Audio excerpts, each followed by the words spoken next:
UFC 315 results. Jose Aldo retires after losing Thriller to Aiemann Zahabi. Jose Aldo may not have gone out on top, but if Saturday was indeed the final chapter we'll see from a former UFC featherweight champion, it was a fitting send-off for an all-time great. Aldo announced his retirement Saturday following a thrilling 3-round bout against Aiemann Zahabi at UFC 315 at the Bell Center in Montreal.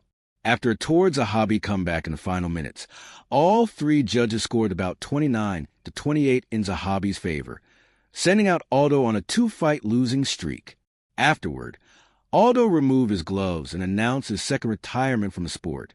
"I don't think I have it in me anymore," Aldo, 32-10, said through a translator. "It wasn't just about the cutting of the weight and everything else. I just felt there were so many things that happened. It was very tough to go through all of this. There was one point this week, this was a very tough week, that I felt that I didn't have it in me. I didn't want to cut it anymore. My body said no, and I just don't think I have it anymore. I don't want to go into war all the time and go through this. I just don't have it in my heart anymore. I think this is the last time you're going to see me. I just can't do this anymore." Notably, Aldo was unable to make the bantamweight limit Friday, and the bout was switched to a featherweight affair. Already a member of the UFC Hall of Fame, Aldo is widely considered one of the greatest, if not the greatest, featherweights to ever lace up a pair of 4-ounce gloves. With Saturday's result, the living legend moved to 1-2 over his 3 fights since coming back from a short-lived MMA retirement in 2024. Aldo, 38, looked like his vintage self in the early going of his UFC send-off. The Brazilian former champion peppered Zahabi, 13-2, with wicked combinations and kept his Canadian counterpart on the back foot for the majority of the opening round, standing in the pocket and trading hard shots with reckless abandon. Aldo also ripped Zahabi, 37, to the body early and often.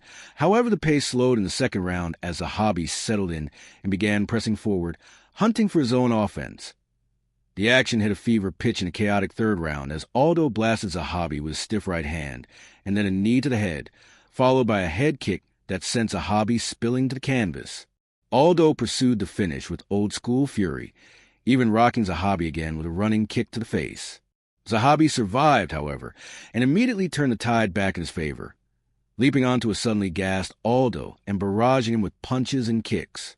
After a desperation takedown from Aldo failed, Zahabi spent the final half of the round raining down monster punches and elbows onto Aldo's skull, split him open across his forehead, and leaving the UFC Hall of Famer coated in his own blood.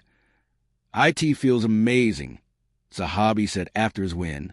"I did all the work. I accepted the fight. He was 8 pounds overweight. I took it anyway. I was rocked, for sure. I was a bit disorientated.